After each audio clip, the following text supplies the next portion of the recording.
Hi, folks. Okay, so I'm just talking off the cuff here, so there's nothing prepared, but these are some questions that I've been sort of wrestling with all morning, uh, and I need them answered. We're at a crisis point now, and I think South Africans should be asking these questions. So I'm not a professional, I'm not a doctor, I'm not a scientist. I've read a lot about what's going on. I spend a lot of time reading through science reports and peer reviewed papers. I spend a lot of time just asking questions to people who know these things because I want to know. I want to be able, as a father and a husband, to protect my wife and my daughter and keep everyone safe, my friends and family as well. I think that's my priority. And government keep on claiming that their priority is to save lives. So what they're saying and what they're doing doesn't make sense to me. So that's why let me just put it out there. Let's just all think about this and come back to me and give me your opinions. Because if we're going to save lives, surely we must be doing everything that we can to save lives.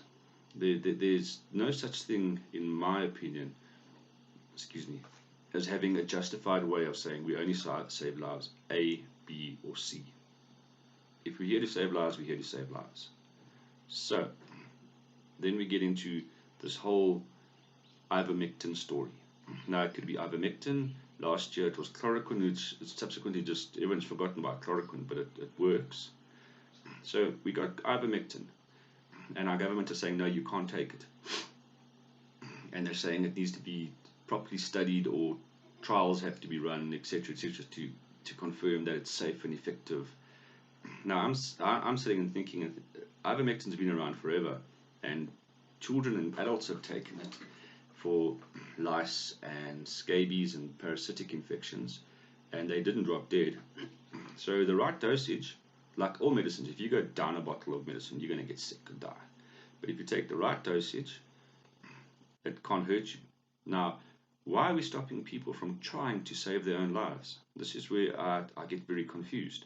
Because as a government, we should be respecting people's right to life and your constitutional right to do all that you can to save your life and protect your loved ones.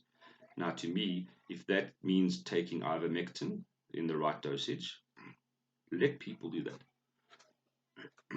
If they say that to avoid strokes, take a Disprin each day, it's not going to hurt people. But in the long term, it could probably cause ulcers and bleeding, but I don't see us stopping that. If someone said to me, Jay, we've had good results overseas that if you rub olive oil on your head, that it'll stop skin cancer or that it'll grow your hair back or something like that.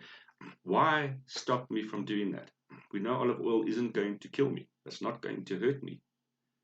So you're taking away my fighting chance. I thought the whole point of life and a government is to give everyone a fighting chance to stay alive and to stay healthy. That's what your job would be. Your job isn't to dictate to us what can or can't save our lives. You must give each person a fighting chance. So again, it's taken in the right quantities. It shouldn't harm anyone. It hasn't harmed anyone before. Why are you stopping it? Why are you not allowing people just to have an opportunity to give themselves that fighting chance? Answer that. And I also find it quite strange that we've got a vaccine that's been rolled out in record time. Vaccines normally take 10, 15 years worth of intense clinical trials and tweaking and refining. And there's an mRNA vaccine now, which is a first time ever used, so we'll call it experimental. That's what it is. So we got that. We got all these vaccines that are being pushed now, and you wanting to vaccinate 67% of the people with an experimental vaccine. I'm not saying it does or doesn't work. We just comparing the two here. We've got ivermectin, which has been around forever, safe, and you're saying don't use that because we haven't tested it yet. Give them a fighting chance. Let them use that. We've got a vaccine which we only know the long-term effects up to today. So when it was made 6-7 months ago till today, that's the only side effects we know. There are no long-term studies on this. There are no long-term side effects on that. It doesn't take a rocket scientist to work it out. That if I made something in February and today at the 10th of January, we've had the following side effects and the following things have happened from it.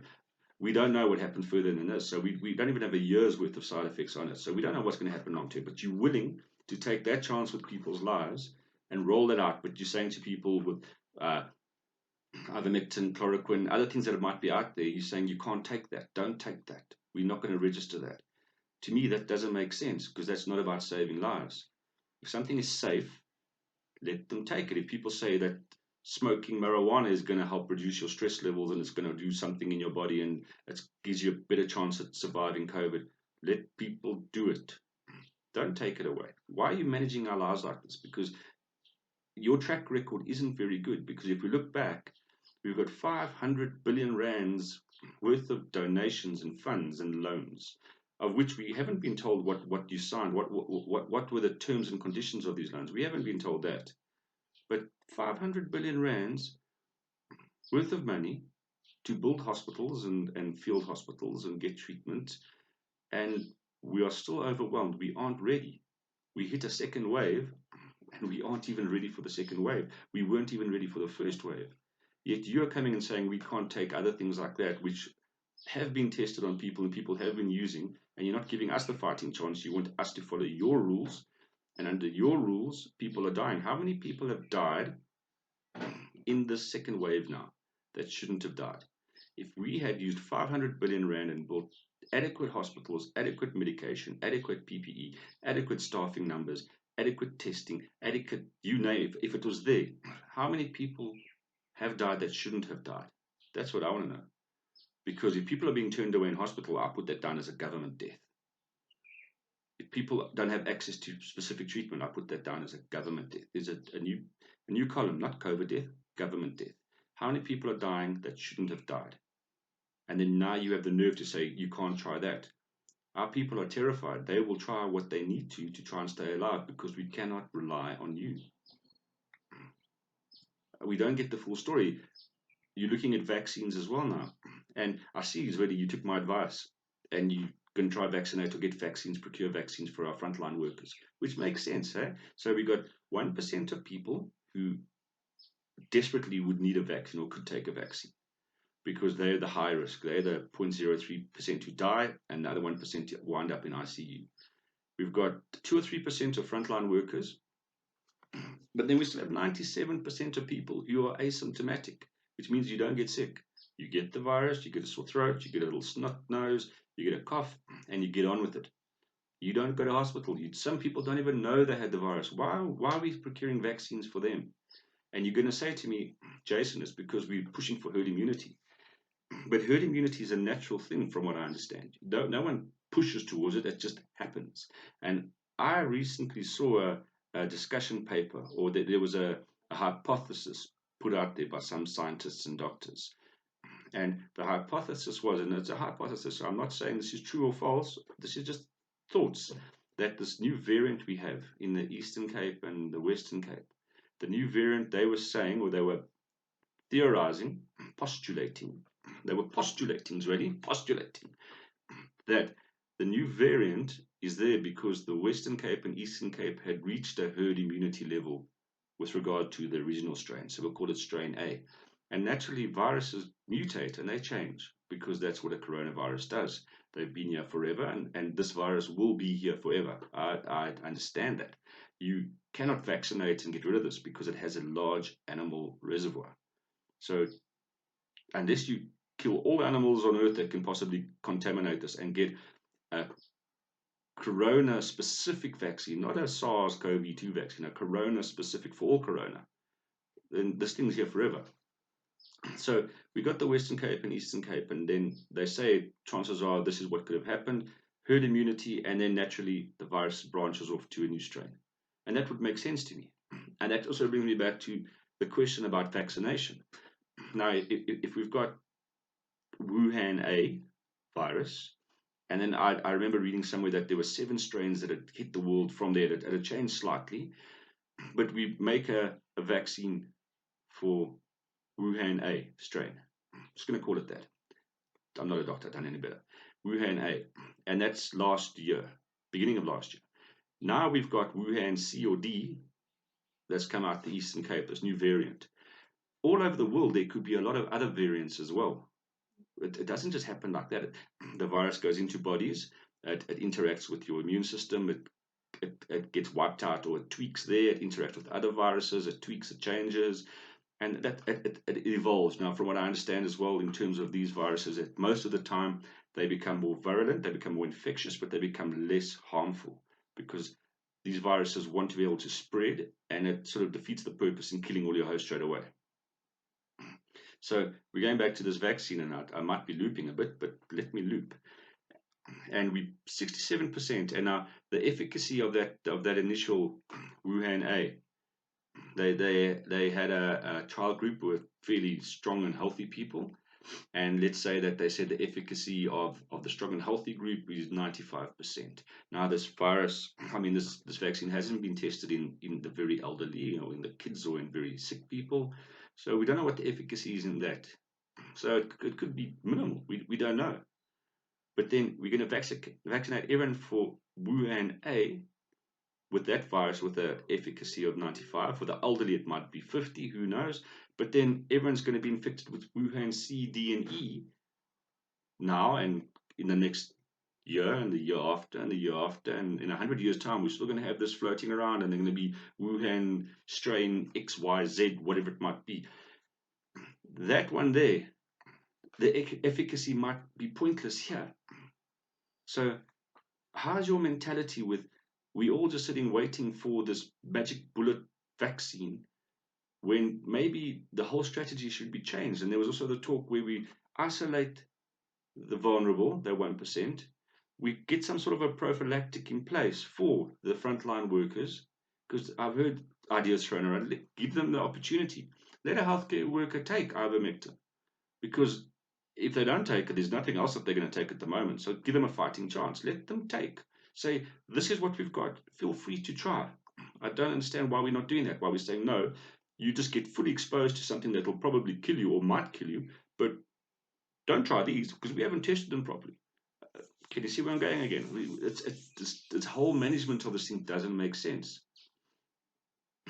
Also, our people are stressed beyond belief, which is going to collapse immune systems. Stop stressing the people, get them out, get people back to normal. This new normal crap isn't working.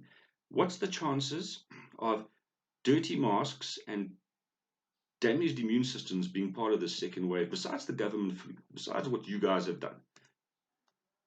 What's the chance of dirty masks and bacterial infections and all sorts of things coming out of this? And this is why we've got a massive peak now as well, because from all the graphs I've looked at, our graph goes first wave, second wave. Everyone else's goes first wave, second wave. Ours is different. So again, I'm not a scientist. I might be speaking shit here, but this is just what I'm thinking. So why aren't we taking packs of zinc and vitamin C and vitamin D3 and all these things? And we had 500 billion rand. Why aren't we flooding the streets with this? Let's get our people's immune systems up. Let's get everyone healthy. Because that, again, keeps people out of hospital, lightens the strain on hospitals. And then when people do get sick enough to go to hospital to need treatment, they will get a bed, they will get treatment, they will have oxygen because it isn't overwhelmed. Then you can give them the best fighting chance they have to stay alive. Can you see where I'm going with this? We're saying we care, your lives matter, but then everything you do shows us that you don't. You're just bumbling along here. Can you please answer some of these questions now? Can you please recover that 500 billion rand and put it to some good use? Can you please fire your advisory committee? Can Zweli resign? Cyril, look, I have my thoughts on which you should resign, but again, if you resign, it's just the ANC left, and the ANC is not the solution to any of this. If anything, the ANC is the biggest problem we got at the moment. So it's not about a political speech. This is just how I see it. People are dying and no one's doing anything or allowing people a fighting chance. There are better solutions than this. Can our media also just stop reporting all the bullshit and start opening your own minds? And can our opposition parties please stop enabling the ANC? The more that you're following these ANC guidelines, the more you're enabling them to destroy and make all these mistakes. Why aren't you standing up and going, the only way we can make a difference is by doing something different? So stand up and go, we will do this, or we are going to try that. Because are you that afraid that it's going to go wrong? Because look, we're running into a wall over and over again now, and it's changing nothing. So maybe someone needs the balls to stand up and go, let's try that. And if it does fuck up or make a mistake, well, then I'll apologize. But I just need someone to stand up and go, let's try something different. Because doing the same old, same old, same old, we're just having people die and it's getting worse. So can you just listen to all this thing? And I've gone around in a bit of a circle here, but these are questions we need to start asking because we are just sitting around waiting for a vaccine that you've told us isn't the silver bullet. You've told us, or we've had reports where they've said that you'll still have to wear masks even though you're vaccinated. There's all these stupid rules that are in place that just don't make sense. Can we try change something? Try do something differently, please?